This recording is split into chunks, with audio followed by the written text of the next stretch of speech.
keep it standing. Just go standing and make sure he's going.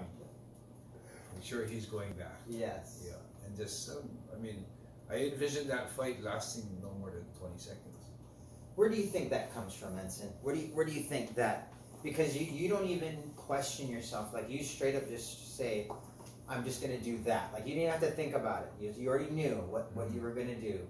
Where do you attribute that from? Was there something in your life that brought you to that point that made you, think like that? I think it's growing up in Hawaii as an Asian, because when the districts start merging, when you go into like elementary school to intermediate school, the districts get wider. The district that attend the school. Yeah. And when we were in elementary school, Manoa was all like the Japanese Americans, and then when I went to intermediate, the Stevens intermediate, it included Papakalea and Paoa, and so I added all the Hawaiian, the Vietnamese. So I think when we had that change, the Asians were always targeted because we were the smallest people. So they could, taking our lunch money, making us almost slave where you have to carry your bag. And so when that happened, it's either fight or flight.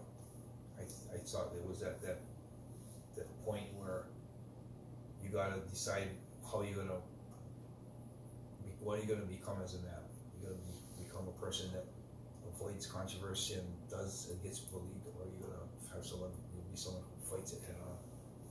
And at that moment that happened, I remember my dad telling us once that if you ever run away from a fight because you're scared, when you come home you fight with me. And back in that day, your dad's like, it's this unbeatable thing. So you look at it, even a kid in high school that was older than you and bigger, it's scary, but when you compare it to like the size of your dad's legs, it's like, wow. So I think that was a big thing for me to always have in the back of my mind when the big bully guy came, and it was either fight or flight at that moment. He was trying to take my money. I think that burned in my head, man. I want to fight him or my dad. Yeah. So I think just because I chose not the flight but the fight style, it just became who I was. I think to always just fight back for it.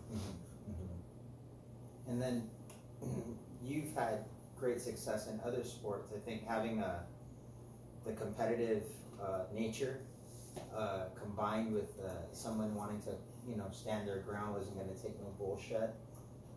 You think that might have also gotten you to where you've all that you've accomplished in your fighting No, yeah, that drive, that determination. And it's funny because if you saw how I used to play racquetball, it was pretty much like my fighting. It was an aggressive style, super aggressive, blasting. Trying to pick up the pace of the fight.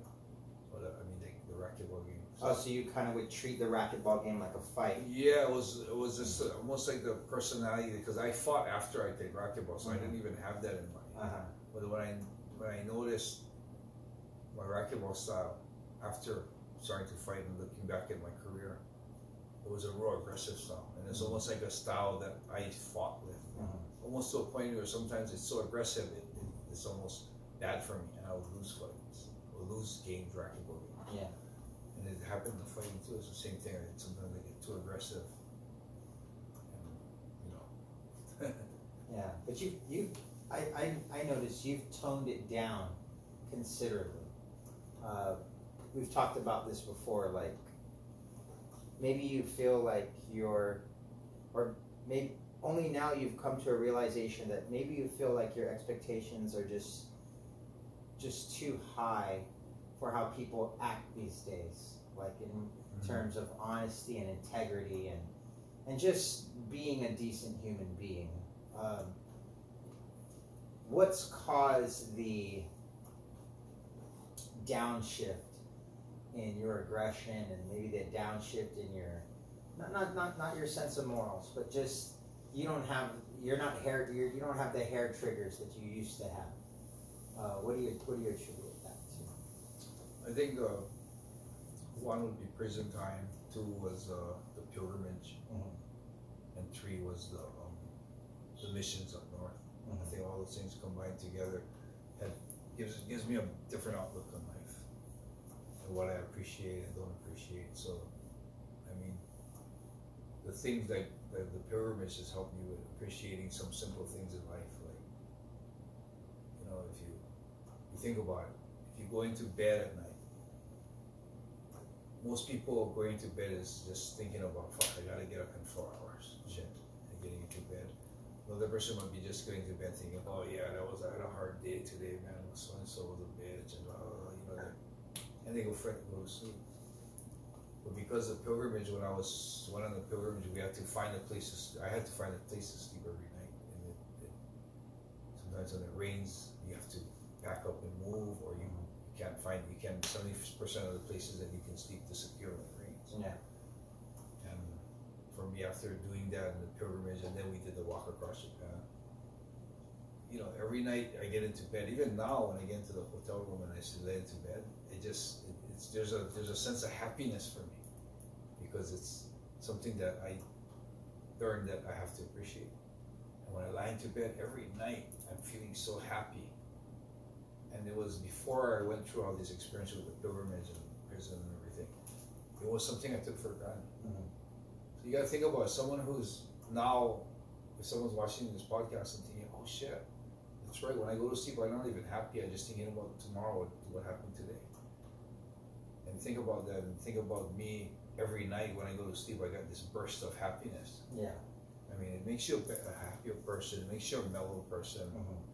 And I think that's a big thing that was, like that short example was something that would be an example of why I've probably calmed down or Mm-hmm. been more like at peace with everything. Yeah. Not so aggressive and not so fast to try and chop someone down. Yeah. Yeah. Yes. I follow you on social media, and I like how you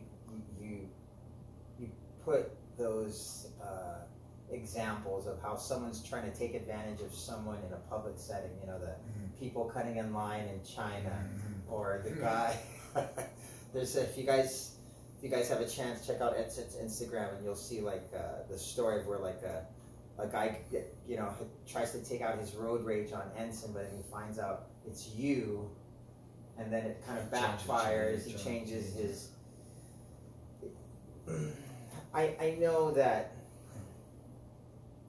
like you said, you've taken those steps to, going to prison is one thing, and having to deal with, humbling yourself with, like, the simple things.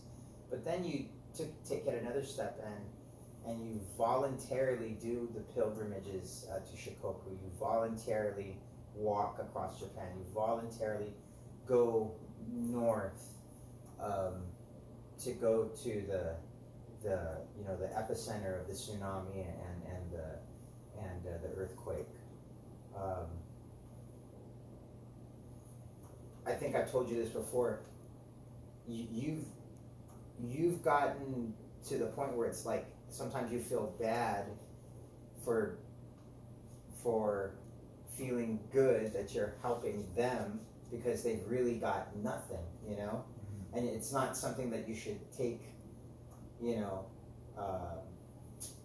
know how to put it, like, gratification for what you did, because they've got it so bad. Mm-hmm. Like, how bad is it now up there? Is it getting any better in the Tohoku region? They were moved into temporary housing for 6 years, and this last year they were moved back into their houses.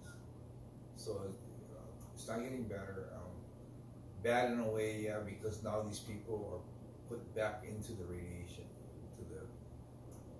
and some of them, their houses were nobody was going to their house or living in their house for 6 years. So the yard, everything, some was non-livable. Yeah.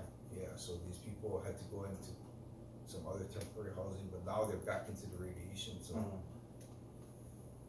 That's a bad thing that's happening yet. Another thing that's happening with that is the radioactive water that they're taking out and collecting in bins that are, one, running out of space, and two, they're cracking the older ones. So they're just spilling right back out. And then so the nuclear plan is there's still